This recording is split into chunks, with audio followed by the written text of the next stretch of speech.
morning, good evening, good afternoon. Welcome aboard the MAX Afterburner podcast, brought to you, sponsored by No Fallen Heroes, folks. I don't know what it's about Tomcat guys and gals, but they need multiple missions to succeed. As a single seed Hornet guy, I'm one shot whiz. But we have an incredibly special guest here for her part two. Her part one kind of destroyed our ratings in a good way. So that's always good to hear. So we got Dr. Rosie back for her part two. Let me give you a quick brief, though, as to what's been going on, man. A lot of incredibly good stuff. So I was up in New York this week for the Healing Realty Trust investor brief up in New York City. And it was a pretty cool moment because in the audience was my older sister, Kia. My older sister, Kia, runs Dune Capital in New York. She was Woman of the Year for New York City a couple years ago. So it was, and Dune Capital is a big REIT. And it was pretty interesting to be talking, briefing a REIT in front of my sister, who is the queen of REITs. So that was a humbling moment for me. It was cool too, because I've been opening with my experience about the medicine and the foundation, and my sister was crying a little bit, so that made me cry a little bit too. But it's all good, right? It was a good cry. My sister and I, and my brother and my other sisters, tough childhood, but that's why we're here today, which was great. So it was really cool, great event, a lot of institutional interest in Healing Realty Trust, as Doc can attest to. The infrastructure does not exist for everything that we're doing and we're about to do. We can talk about Daniel's place in Oregon as well today. So that was good. And then literally this morning, I just came from a microdoses brief. So we just opened up another round of funding for microdoses. I got my holy water right here. I take my 2 Maverick Mind. I meditate. I go to yoga. And man, I'm on for a good day. And I take 1 to 2 of the night duties before I go to bed. And then the holy water is my mid-afternoon pick me up. I don't go to Starbucks anymore, man. I go to the holy water stuff. So just an incredible, a lot of good stuff going on. We have a bunch of retreats scheduled, and hopefully Doc's going to be helping us out because Daniel's retreat centers out in Oregon are coming online, and we're going to start doing some ceremonies out there. So Doc and our Director of Medicine Operations, Nicole, they're going to be doing a mind meld here, and we're going to start hitting one of our big mission objectives, which is healing our heroes at home. I mean, it sucked, Doc and I having to go down to Costa Rica, just going to another country to heal the trauma that we healed, that we incurred serving this one. So God, the universe, whatever word you want to choose, is doing some pretty cool work, because the great state of Colorado, the great state of Oregon, Washington, everything's swirling, man. This is just good stuff. And hopefully this summer we're going to have some good news with MDMA. The FDA has given us a date, August 11th, yay or nay, with MDMA for therapeutic use. That's going to be, you talk to Rick Doblin, he's like, we chose MDMA as the medicine to kind of lead with, because that's the one they recently clipped. Psilocybin, and Doc could probably get into this, and Iboga or Ibogaine probably, maybe 10 years down the road. I think MDMA, then psilocybin, then Iboga. But Doc, welcome back. Great to see you. Glad to be here. I had such great response offline from folks that I'm glad to do a part 2. Oh, that's awesome. So I practice congressional rules. I'm going to give you the opportunity to revise and extend your remarks. So any debrief points from the first one, anything you wanted to clean up? It was pretty cool, and you covered a lot of good stuff. Anything we missed or you needed to add? Maybe not add, but cover again. Sometimes when I do these things, I really don't plan my remarks, and sometimes stuff just comes out. I didn't know I was going to mention that story with my sailor and military sexual assault. That just came out in the moment. And guess what got the most response from people was that particular story. So people reaching out to me privately saying, I am so glad that you mentioned that, because I was walking down the road listening to your podcast and it made me stop in my tracks. Wow. And a lot of comments of, oh my gosh, I am actually not alone, which is half the battle in reconnecting people is letting them know that they're not alone and there are other people out there who are experiencing the same thing. Oh man. Well, God, sometimes the best things are unplanned. So I'm glad Spirit was working through you. It's interesting you brought that up because after that podcast, same thing, a lot of stuff, bubbling to the surface. And some people, I think that's, as you mentioned, half the battle is they feel MST folks, I hate using the word survivor, whatever you'd want to say, survivor imply whatever, you know what I'm saying. Good stuff coming from that. They're not alone. You are not alone. And healing is possible. I didn't suffer MST, CST, childhood, some childhood sexual trauma. So healing's possible, which is great. Yeah. So I'm glad Spirit let that one out of you. That's fantastic. Okay, so let's get into it. I mean, so I'm excited to hear this because I know after your Eboga experience, you're kind of like me. If I'm going to be a flight instructor, I need to go see other aircraft. So why don't you just jump into it, whichever way you want to go. How about psilocybin and give us your experience? Maybe it's after Costa Rica and you got home. What called you to do the other medicines? And then let's just dig into the other medicines. I had already known after my MDMA journey in December of 2022 that I wanted to continue with psilocybin at some point. Mm-hmm. The retreat to Costa Rica delayed that a little bit. Which is good. I got to experience something that I am realizing more and more every day that very few people get to experience, and so many people have questions about it. So I'm glad that we have that experience out there. But I ended up doing my next journey in May on Memorial Day weekend. And I've told this story many times now. When I first did this journey, I didn't want to talk about it. It's the first one I really instead of going external and going, oh my God, I had this great thing happen to me. I did this journey on Memorial Day weekend, and it was just like, nope, don't want to talk about it because it was so incredibly personal. So I didn't plan it for Memorial Day weekend.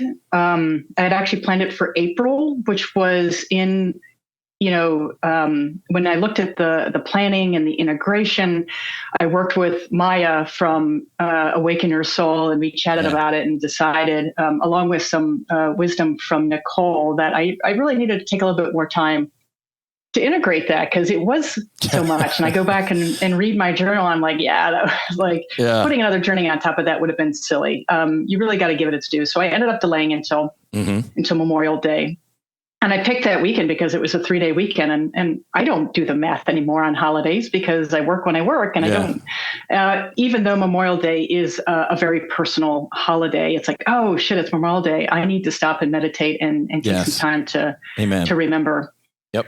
So when I realized, it was about a couple days before, I'm like, oh my goodness, that's Memorial Day. I wonder how this is going to work out. Well, I know now. Funny how the lead instructor pilot kind of made that happen, correct? The universe said, oh my God. And when I did the journey, I paired MDMA with psilocybin, which I don't think I ever want to do again. And I'll give you some reasons for that in just a moment. But MDMA is very activating, and it opens up that heart space. Psilocybin, at least for me, I'm an N of 1, a study size of 1, makes me go really, really internal. And it seems like, at least the journey that I've been on in my healing, it's brought up a lot of grief and sadness. And so if you mix something that's very activating with something that is, oh my gosh, just you talk about a good cry. It seems like psilocybin brings up the ugly cries in me. Just it sounds like you were having a 1v1 with you.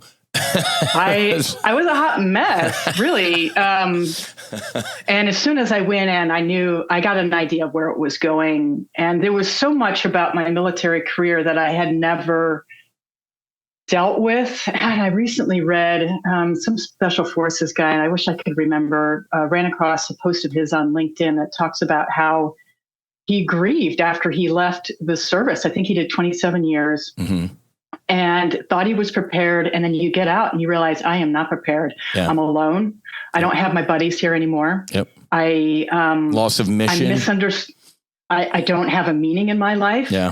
I'm misunderstood by the population at large. Yep. Like, why do you always want to talk about your military service? Like, it's in the, like, because that's who I am. Yeah. Yeah. And I've mentioned before that after I retired, I did not have a retirement party because I'm like, who would come? My next door neighbors, God bless them, loved me so much they threw a party for me. So I did have a celebration, but it wasn't something that I spearheaded because I'm like, it doesn't matter. Well, it did matter because it's just like celebrating a birthday or an anniversary. There are things you need to stop and take stock in. Reflect. So, yeah, and my career went. There was a lot of stuff that happened from 1988 until 2015 with regards to my personal life, the roles of the genders in the services, the social and political landscape of America. You think of what happened between 1988 and 2015. And all the stuff that happened in the middle. And it's a lot of change. And I never really processed that. Well, the mushrooms took this opportunity to say, this is a really good time. And we're going to do it today. Oh, boy. So I spent 4 hours. I feel so bad for my sitter. Very, very patient person. And I think a lot of times when you go into psilocybin journeys as a guide, you're expecting that it's going to be mostly internal for them, and you're there to help them walk through things that might be difficult. Well, if you have a person who has all that stuff and you give them MDMA, I think a lot of the internalization is going to come out, and it did. And so for about 3 or 4 hours, I vented all the stuff that I unpacked a ton of stuff, personal stuff, stuff that I experienced in my squadrons, buddies that drove their airplanes into the side of the mountain in Fallon, every cruise that we ever went on where somebody either jumped off the side or fell off the side or died on liberty. And then it's just all the stuff that you grieve when you do something like that. And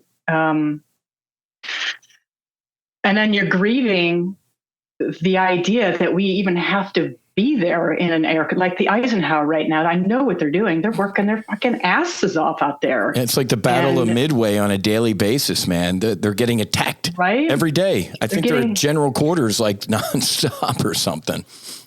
Yeah. And if you're going to do that kind of stuff, you've got to believe in it. And so I think part of my evolution as a human being is seeing that America is great, but not perfect, and having a little bit of my faith in what we were doing and why we were doing eroded. And so I needed to come to terms with that. And I have, and I still believe that it's a good thing that the Eisenhower is out there. But when you look at your own life and the part that you take in that mess, you've got to be good with everything that you do. And I was not good with everything that I did. And I needed to address that. So I had some moral injury things that I really needed to work through.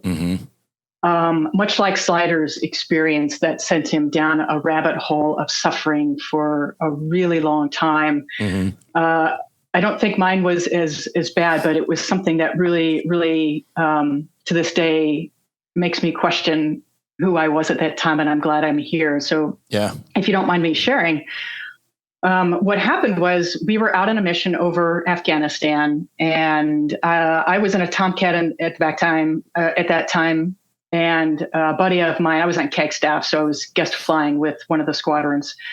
A buddy of mine who is in the air wing as well is flying a Hornet. And while we were out there, he dropped a bomb, it's like we were doing in 2001. And I saw the mushroom cloud. Like, I knew that it was a really big explosion. We came back, and there was more to the story than that. We looked at his tape in Civic and watched the bomb blow up. But there was, and he hit a gas tanker, so it was ginormous. If you can imagine seeing a mushroom cloud from probably 50 or 100 miles away, it was that big. Holy crap. But there was more to the story. Yeah, there was some collateral damage, and a guy in a truck got caught in the crossfire. And you can see on the FLIR film, this truck is just ablaze and starts driving down the road, and then eventually stops and pulls over to the side, as you might expect. And the door opens, and a ball of flame gets out and rolls on the ground and eventually stops. And you can imagine where this is going. And if you want to cut this part of the podcast, I totally get it.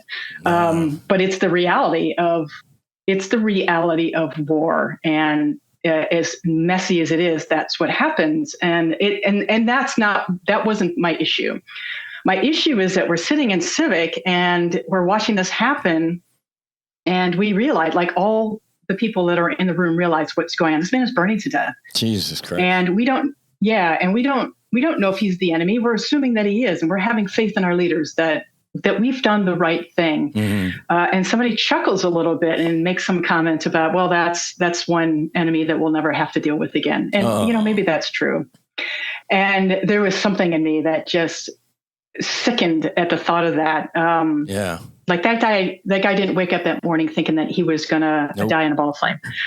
And again, I understand that that's the reality, but when you take these things with you, and that was just one snapshot of all my experience in the military. And that one stuck with me quite a bit. And I never really, because I laughed too. And that was part of it. Like, I shouldn't have laughed. If anything, I should have been silent and taken a moment to just have some compassion for another human being.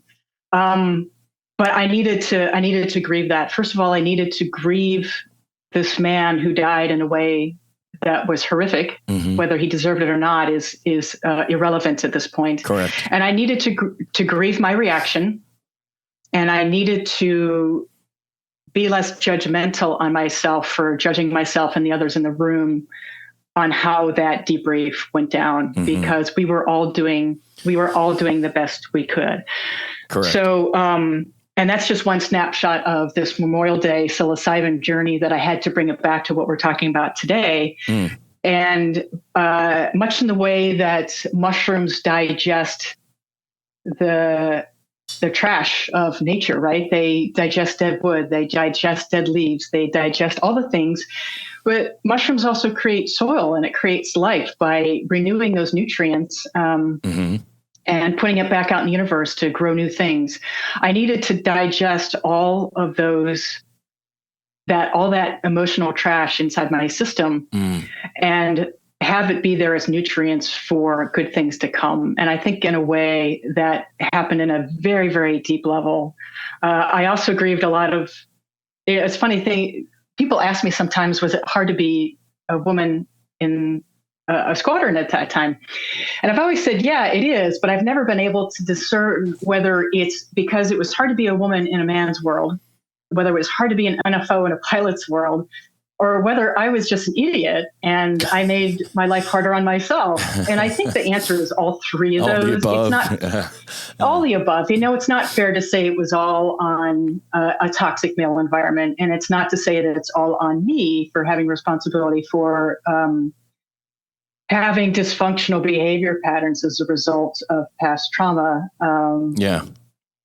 You know what I'm saying? So I was able to take a look at all of that from a holistic, from the 50,000 foot view, and come to peace with a lot of that. And interestingly, once I did that, and I'm sharing all of this with the sitter, so she got a bird's eye view into what Memorial Day can be like for a veteran. Wow. A little bit. Yep. I tapped into the collective, and I have a tendency to do this a little bit, but I was born while the Vietnam War was still going on. I was born in 1970. It's a very real thing, and it colored, like, all my teachers in high school experienced. They were either in the Vietnam War or they protested the Vietnam War. Yeah. And it was still very much in our lexicon until 9/11, which gave us something else to focus on. I tapped into that and then the grief of the veterans that came back from that war with a country that did not support them. Mm-hmm. And then I tapped into World War II.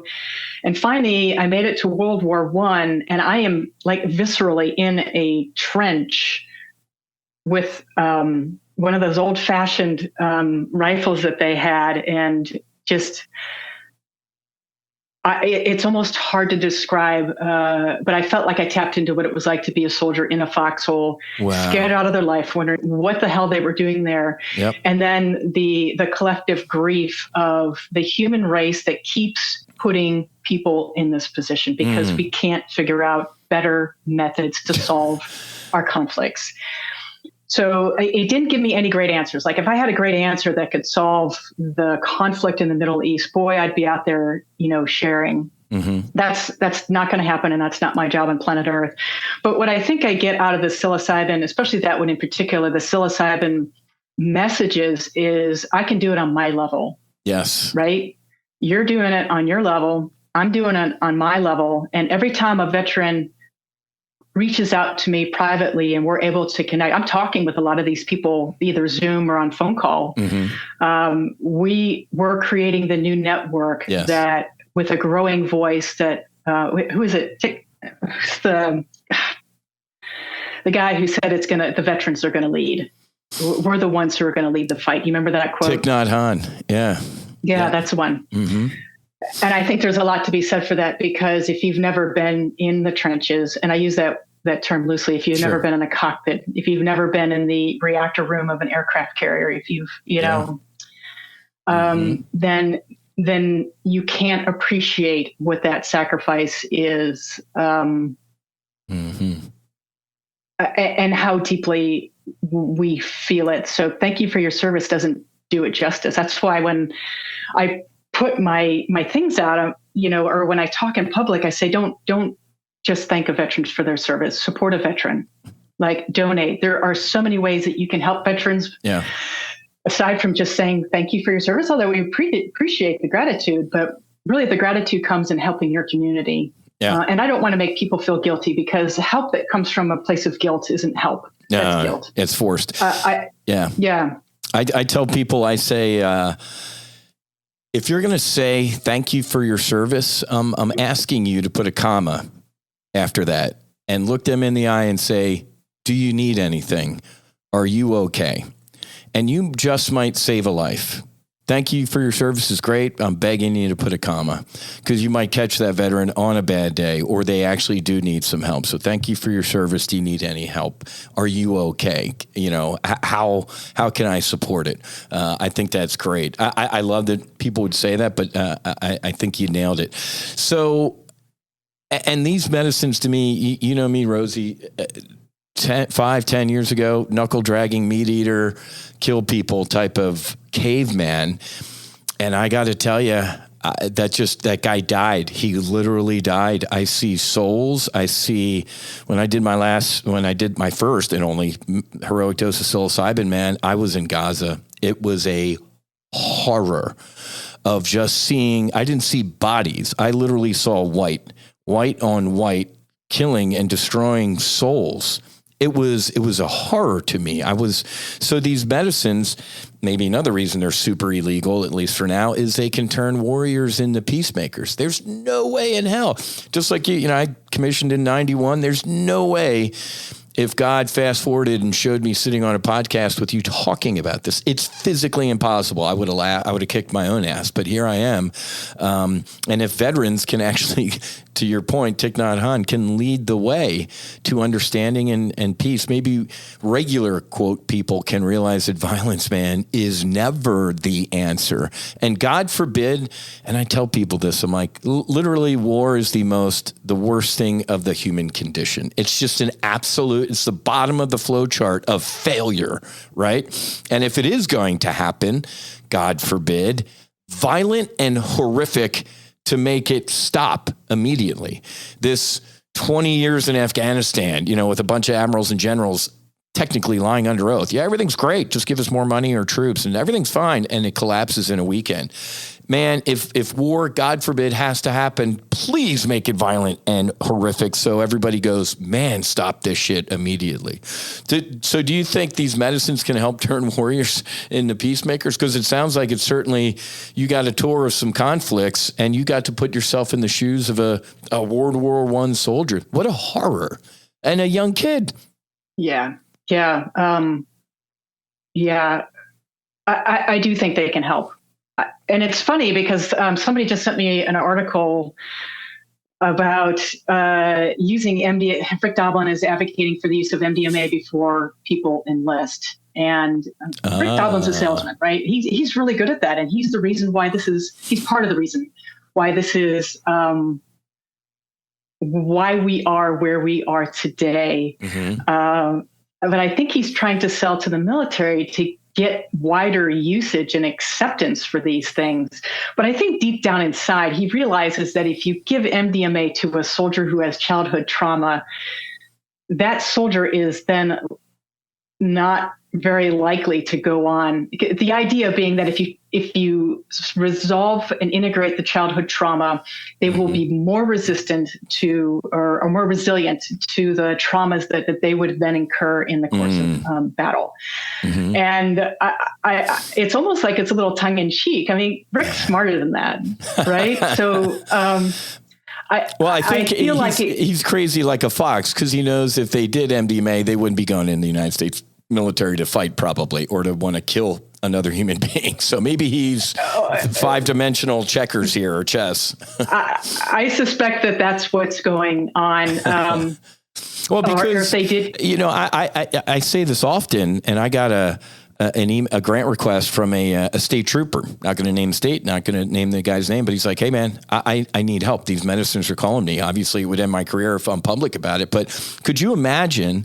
And Sarko, the Boston, just north of Boston police lieutenant, I've been to DC with him a couple times. He went through the MAPS MDMA protocol. Could you imagine a police officer showing up to something bad that's compassionate and has empathy instead of pissed off, overworked, not appreciated by the politicians, defund, all that type of stuff? Could you imagine? And then one of the definitely controversial things that I believe now, again, old me would kick my ass for saying this, before they parole somebody from prison, my God, show them who they truly are. They're not truly a criminal, man. There's a soul in there that is perfect. Knock all that crap off. Could you imagine the rate of recidivism would drop to near zero? I guarantee you, if you healed people from that criminal trauma. So you're preaching to the choir.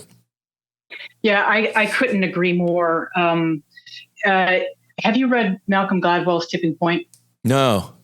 Is it? That's on my list, though. Highly recommend it. He's got a chapter in there. Actually, there's a couple of chapters that are germane to this topic. And one of them is how when we get sympathetically activated, there's a fairly specific heart rate over which you become temporarily, and these are his terms, temporarily autistic. And you are unable to process information in a way that's logical. And so his hypothesis is that a lot of law enforcement officers have trauma, just like we all do, right? Sure. And they're getting triggered in dangerous situations where they're sympathetically activated and their heart rate goes over that limit. And now suddenly they're pulling a trigger on somebody who is unarmed and not dangerous because they don't know the difference between dangerous and not dangerous anymore. Wow. Which is dangerous. Yes, precisely. And I wonder, and it's not that psychedelic medicines are the only way to address that, but acknowledging that that's even happening would be a really great first step in resolving some of the problems that are going on with law enforcement. Correct. The second chapter in that book that is germane is he's got a chapter on suicide and how suicide becomes an option when somebody that you respect does it.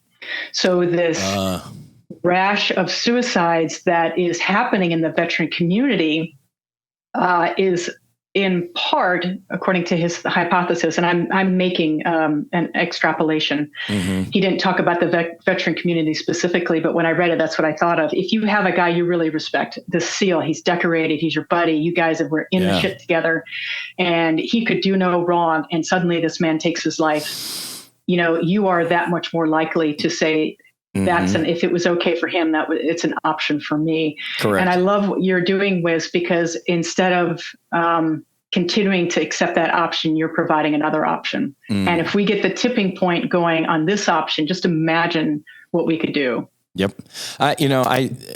Great Tom Cruise movie, Minority Report. He was in the Department of Pre-Crime.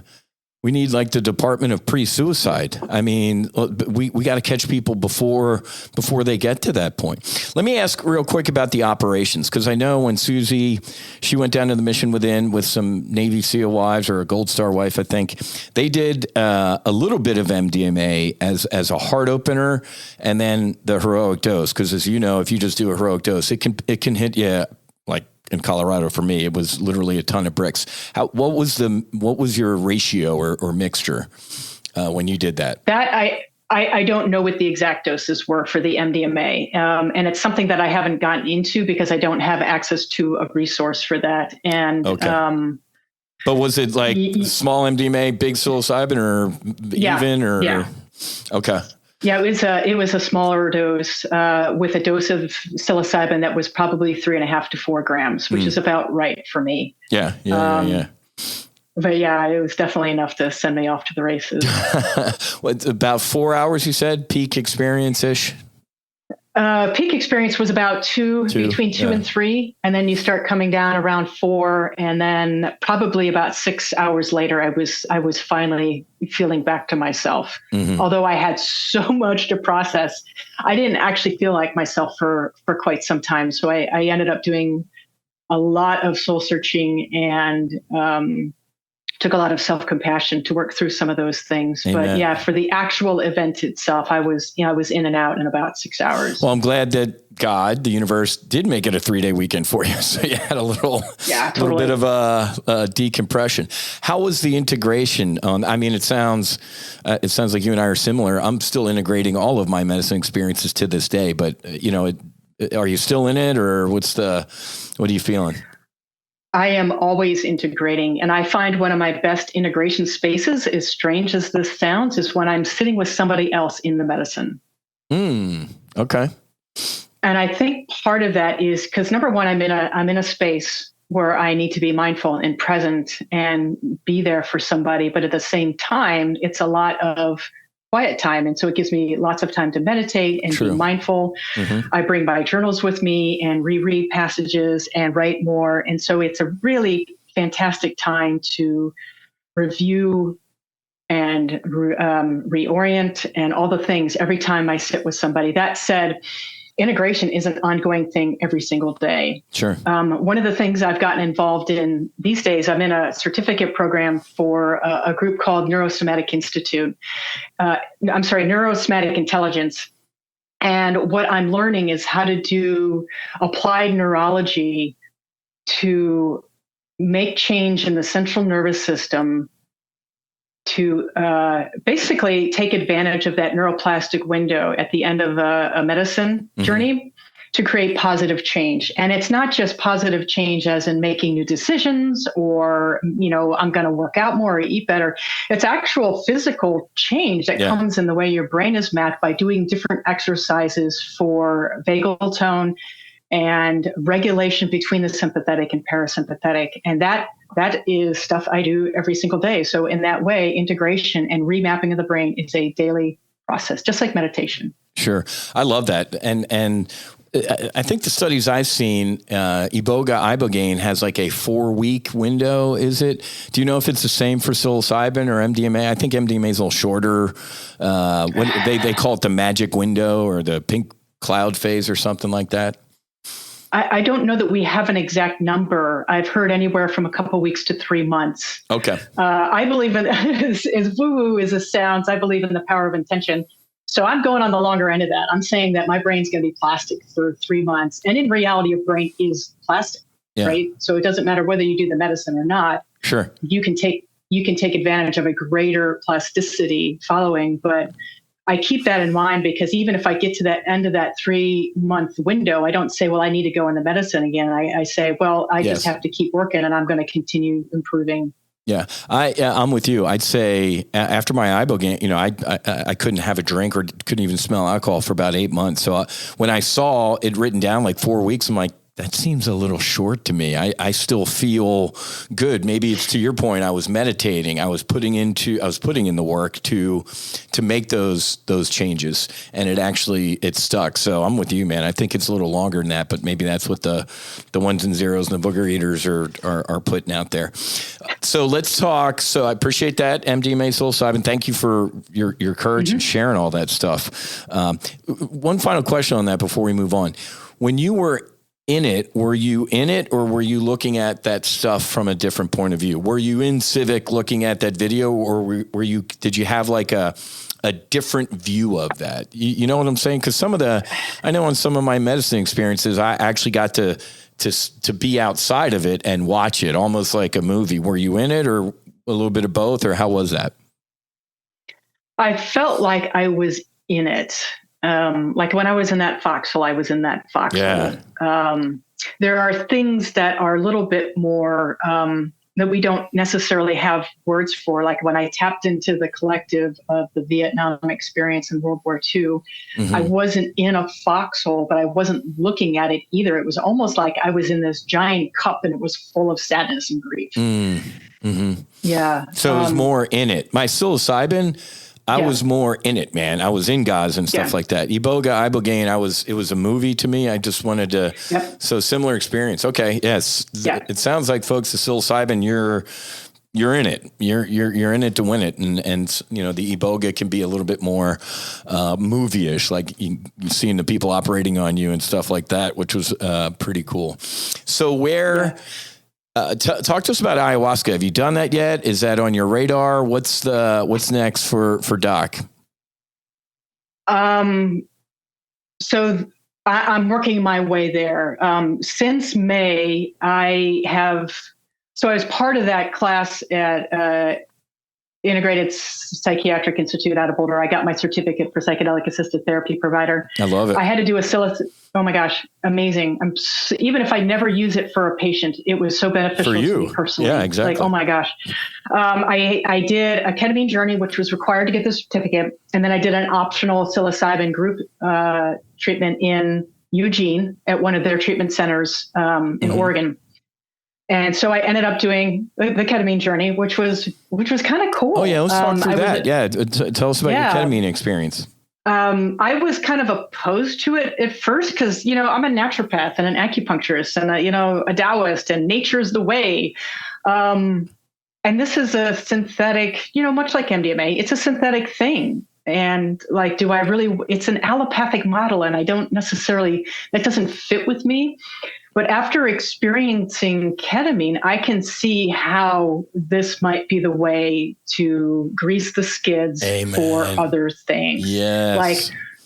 And it's legal, and people can go get it. The downside is that it's a cash cow, and people charge a phenomenal amount of money, which I doesn't sit well with me either. But I'm not here to judge. I want it to be accessible, especially to veterans and first responders who need this stuff. But it was a great journey. Oh my gosh. And I think a little bit of it was colored. Each medicine is colored by where it comes from and how it's delivered. So mushrooms feel very, very soft and fluffy to me. Like earthy, very earthy. It's dark. The images I get are the classic psychedelics with the neon lights and very, very cool. Did you see sacred geometry? Did you see? The sacred geometry, man. I was like, well, look at it's almost like you're the Matrix. You see behind all of this stuff, you see the programming of it. I do. And I saw an image of myself on what I look like in that space as a magnificent, and the only way I can describe it is this neon butterfly. And it like, if I ever learn to draw, I'm going to draw this thing and you're going to be blown away. But it's like, oh my God, that's actually me. and I'm awesome. Wow. Which is really hard to say. But ketamine and iboga, as you know, it's dark and tribal, and it's loud, and it's the music, and it's the smoke, and and so the experience is very much like that. Ketamine is kept in a refrigerator, and it's administered generally, and there's S-ketamine, which is the nose, the sublingual, which is a tablet under the tongue. There's the intramuscular, where they jab you in the arm with it, and then there's the IV, where they jab your vein with it. And so I think it comes with that energy. My entire experience was colored by coldness, ice, and metal. It still was a great journey. Wait, which was, how was it delivered? Which experience did you do? I got a shot in my arm. And it took effect almost immediately. Like within a couple, like 10 to 15 seconds, I'm like, whoa, dude, I'm in it already. I'm in. Yeah. And much like the other ones, you have to learn how to navigate it a little bit. Okay, this medicine is different. I'm going to have to navigate it a little bit differently. And I had this fantastic journey of ships and Vikings and being up in the Arctic regions. And again, I think that it wasn't about Vikings and ships and ice. It was about the energy of the medicine, which happens to be a little bit on the colder side, and it is injected with a sharp metal object. But that said, I received some very powerful messages about creating safe containers and how to create, like, it's all about set and setting. And so every time I go in the medicine, I get a little bit of personal stuff, and I get a little bit of how to bring this medicine to the world in terms of educating people and providing a setting that's safe for people to experience it. And so I have one of my most potent images is me in a Tibetan singing bowl. If you imagine, the little Tibetan singing bowls on a conveyor, like I'm in an amusement park ride, and I'm riding in this Tibetan singing bowl, and I'm looking at stuff go by, and so it was like an image of me traveling through planet Earth, but I have this super safe container, and that's part of the job of who we are. And that, set and setting don't just apply to psychedelic medicine. They apply to all kinds of things. Like, if I'm going to have a veteran meeting, I need to have a good set and setting. If you're going to have a good meeting with investors in New York, you need to have the right set and setting. Correct. And we know this, but I think it's one of the things that's gone wrong in Western medicine is the set and setting is all off, so it doesn't provide for the appropriate healing. Amen. But ketamine was a good introduction to how an allopathic model can totally get us to where we want to be with the more natural medicines. I'm glad. That's awesome, Doc. I'm glad you experienced it, because it sounded like you and I had a similar experience. I was like, I'm not doing ketamine. It's a dude in a lab coat and big pharma, and I'm floating in Costa Rica or Gabon type of thing. So I did it, and I'm glad I knocked that little medicine snob out of me. I guess it's salts of some sort. Somebody reminded me, like, technically it is from Mother Earth, it's salts or however it's made. But before it, I was like, because people are like, veteran suicidal or they need immediate help, get them ketamine. I'm like, that sounds like the dumbest thing I've ever heard. Are you kidding me? Get them, this medicine. After doing it, I'm like, man, I was an idiot. That is the exact right thing to do. It's a good triage. Like you said, grease the skids. I think it's a good bridge. I can see how people can do a ketamine, whatever the Yale protocol is, and be done and be like healed. I can see that. But you know me, I started with 12 to 14 hour ibogaine. Holy shit. The biggest decision I made in my life was rolling on my side at one point. It took an hour. So when people are like, because I did the lozenge, I did the, swish it for 10 minutes under the tongue. And they're like, about 30, 45 minutes, don't move around too much. People still be in it. I'm like, wait, what? 30 to 45 minutes. I'm like putting my mouth guard in and my chin strap and getting ready for, full on Mortal Kombat. And they're like, 45 minutes. We'll see how everybody's doing. I'm like, okay, this is a joke, but I was in it, man. And it was good for me because it was God, again, whatever word you want to use, but God was like, dude, thanks for checking in, man. You're solid. But to get back to what you said, and I'll never forget Cynthia down at the Mission Within, my first guide with ibogaine. When I went back down there, and it was a challenging experience the second time, she told me something really cool. She was like, I probably should have told you this beforehand. I'm like, what? She's like, anybody she's worked with in her career with the medicine that has come to do the medicine again or a different medicine with the intention of helping others, you're going to get the full experience. And you're going to your point, you got a little instructor pilot stuff on that too. Like, hey, the medicine's going to show you, like, you're putting the ladder down, and thank you for doing that. Here's how you can here's how you should do it. So I've gotten some of those downloads too, which isn't that pretty incredible? Similar experiences. I have, we have a couple minutes left. If you're willing to indulge me, I'd love to tell you about one of the craziest psilocybin journeys I've had to date. Yeah. And this one actually scared the shit out of me, and I'll get to that point. And the point of that is, this is why we respect the medicine. So I wanted to do a journey in November. I had delayed a couple times because I wanted to make sure the timing was right. And I finally decided I'm ready. I haven't done anything for a while. Going into medicine. And oh, by the way, I'm going to use something that's been gifted to me by a member of my community. And I trust this person. And they gave me some medicine. What I didn't hear when they gave it to me was, use this one with respect. It's really strong. Oh boy, that should have been step one. Oh my God. So it hit like a freight train and went deep into the medicine right away. And it was a strong, strong journey. And one of the most potent things I took out of this medicine was this lesson. So I got taken on, it was almost like if you're in flight school and you do a trip from Pensacola up to one of the FRSs to see what it's like once you get your wings and you're going to be in a real squadron, right? Mm-hmm. And you get to walk around the squadron, you get to watch everybody working, you can just see it happen, but you're not in it. You're in it, but you're just watching. It's like Harry Potter in the when he takes the dip into the where you're in it, but nobody can see you. Yeah. So the experience. I had a guide. I don't know who the guide was, and I didn't even see them. I just knew that they were there. They took me on a journey into deep darkness. The idea being, all right, you've said that you want to do this. So let us show you what you're up against, because there's some real darkness out there. And I've always pondered the idea, is there good and evil? I don't know what I feel about good and evil per se, but I do know that after what I've seen, there's definitely darkness. And it was a kind of darkness like the Dementor. And I use a lot of Harry Potter images, sorry, but the Dementors, where they suck the life out of you and there's nothingness and you feel like, all hope is lost.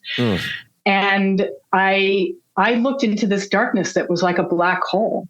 And I don't know if it was my own darkness, because I think we all have a little bit of that in us, or it was the collective darkness of somebody who was deeply mentally ill. And I'll tell you, I was glad at this point, I'm almost like I'm looking in on an interview room. Like you have the police that are standing outside on the other side of the mirror, looking in on an interview. Like I was that protected from what was out there. And they're very clear, like if you're going to get into this, this is what you're up against. And I could feel how scary that was. And it was like full disclosure, like, okay, you've got the brief. If you want to get into this, you have informed consent. So, and I'm like, oh man, okay, so that's good. But they said, if you do sign your consent form, then there's a process and you have to follow it. And there's no deviating from the following of the process. And for the first time in my life, I got it. Like you don't just start doing medicine and start giving people medicine. No. You don't just get a fly-by-night doctorate and start being a naturopath. You go through the process of going to school, and then you do a residency and you do all these things. There's a reason why so many people, and I'm going to use the word shaman, although I use that very loosely. But it brings up an image in people's minds of what a medicine man or woman might do or be for a community. There's a reason why they apprentice almost their entire lives, because it's that deep and it's that involved. And there are layers and layers and secrets. And we're not going to give you the top secret clearance until we give you the confidential clearance first. And oh, by the way, you need to operate under the confidential clearance for a while before we're going to give you that top secret clearance. Correct. Top secret clearance. And so I really, after that journey, I took a step back and said, okay, what am I doing? How am I doing it? And how am I operating within the parameters that I've been permitted to operate under, say, you can do this, but don't go beyond that. And here's why. So I got it. And it really made me sit back and be really patient about trying not to push things or getting too involved in things, and just being happy with the skills and the community that I have here without trying to rush in too much too soon. Now, someday if, somebody comes along and says, hey, we want to, we're going to invite you to be part of this, whatever, I'm probably going to be like, I'm all in, and I want to be a medicine woman. In some ways I already am, but taking that to the next level. Sure. But for now, I really need to respect the medicine. Now, here's the fun part that was not so fun for me. The strain of mushrooms. So the different strains of mushrooms can be very, very different. Absolutely. Right. The strain of mushroom I use is what they call a wood-eating strain, meaning in nature it naturally grows on wood. Not all of them do. And it has different compounds in it that can create what is called wood paralysis. And I didn't know this before going in. Okay. And it's certainly, it happens only for certain people and at certain doses. And apparently I'm one of those people at the dose I took, and I didn't think it was that high, but in retrospect, it was higher than I needed to be. It creates a one-sided paralysis in your body that looks just like a stroke. Oh my God. And so you remember that moment in the last podcast where I'm like, oh my God, my parents are going to find out I got doing drugs. That's right. Oh my God, I had this moment where I am so fucked. Like I'm having a stroke, and I wasn't having a stroke. Oh my God. Wow. But my face was actually drooping like you would see in Bell's palsy or a stroke. And so I'm doing the math, and I'm this close to going to the ER, because if I am having some sort of transient event, I need to get on blood thinners. But my face is drooping. I'm having a little trouble talking. I'm having trouble swallowing. And so thank God for a medical education, I start narrowing it down, and it's affecting my cranial nerves, and only certain ones. So I phone a friend and say, what's happening? And this person thankfully talked me off the ledge, and I ended up being fine. And I reached out to some other people and said, I need to understand this experience, because I thought I was going to fucking die. Which is not funny, but in retrospect, it's haha. When you're in it, it's not funny, man. Yeah. It's like, oh my God. So I think what happened was, this is how I got into doing some work on my vagus and my nervous system. I think when you get that much energy moving, that it can short circuit what's going on in your brain. I agree. Yeah. Be that energetically or, on some other plane, it doesn't matter to me. It still manifests on a physical plane. So I'm a real big advocate now for being very careful with the strains that you're using and understanding what those are. I did all kinds of reading, like, oh my God. And it's like right there on the internet. I just didn't even bother. Lesson learned. Lesson learned. And being careful with the dosage. But that one single experience combined with the journey itself, which said, respect the medicine, and not just psilocybin, but all of them. And I think it's even bigger than that. It's respect the human psyche, and don't try to do things that you don't have the skills for. There are people out there that do that. Refer. That's what I don't do ENT. I refer to ENT.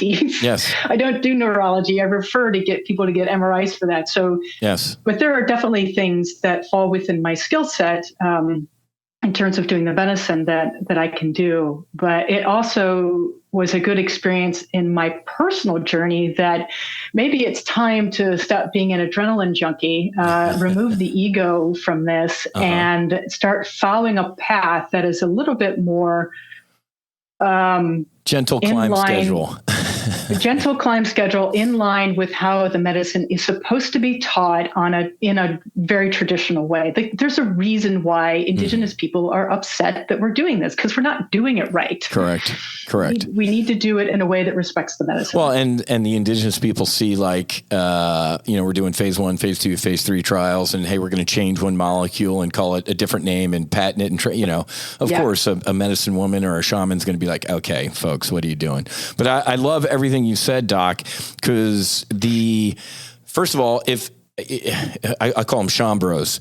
Anybody who's going to sit there and tell you they know everything about medicine work and shit like that, run as fast as you can away from that person. I tell people the more medicine work I do, the less I know, which shouldn't scare you. It should actually, it's actually, and that's a Ram Dass quote, is the higher I go, the more I see, the less I know. It's actually a beautiful thing.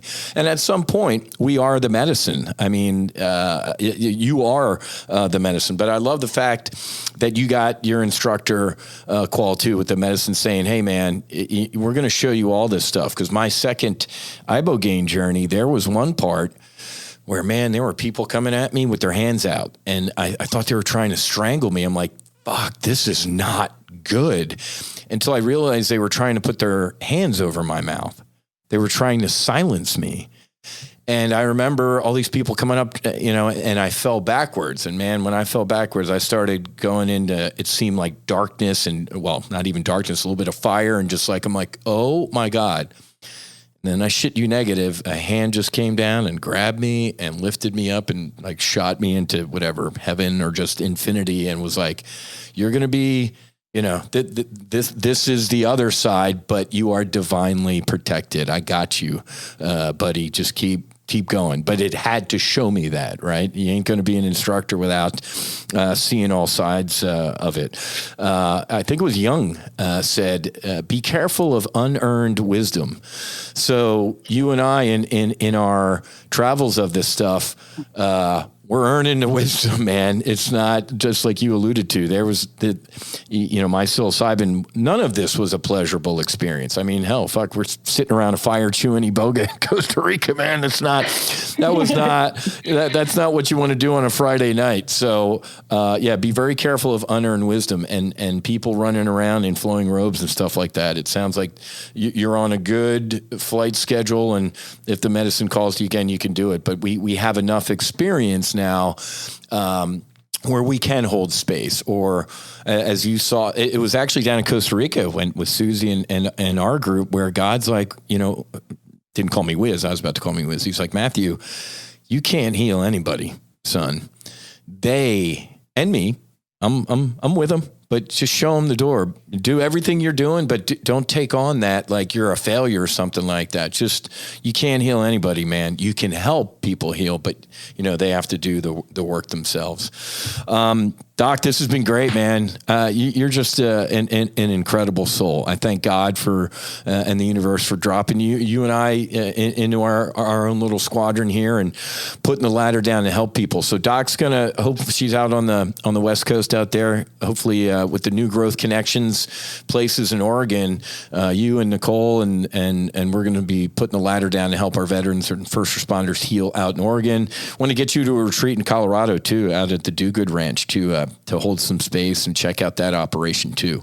But you're just an incredible human being. Thank you for all this stuff today, man, being vulnerable and sharing this stuff and putting the ladder down. I so appreciate it. Well, I appreciate you giving me a space to share my thoughts. The more we talk about it, the more we normalize it. The more we normalize it, the more people we can help. Amen. That's exactly right. You're looking at two of naval aviation's finest, obviously. And if, I know I'm robbing a village somewhere of an idiot, but if any of this stuff resonates with you, and Doc, I'll speak for Doc too. The medicine does call to you. If you're kind of feeling a little bit, man, reach out to us, Rosie at No Fallen Heroes or Whiz at nofallenheroes.com. Ask us a question. Complete confidence. I mean, hell, there are some active duty folks. There are active airline pilots. There's a lot of folks reaching out. This is the way to heal. Like we talked about earlier, maybe these medicines can turn some warriors into peacemakers. It certainly has for you and I. And we were some knuckle dragging, bomb dropping meat eaters. So thanks again, Doc, for coming. I love you, and looking forward. I'll hopefully see you out in Oregon here pretty soon. All right, Tomcats forever. Oh, Jesus God. It's fucking FOD walk down after every cat shot. All right, folks, that's it from No Fallen Heroes. Make sure you check out mycrewdoses.com, our Maverick Mind line of products. And man, this was a great podcast. Maybe we'll have her back for a part 3 down the road. Have a great rest of your day. Happy hunting. Make sure you're hedged. Fights on. Namaste. And Basi Basi. Whiz and Rosie out.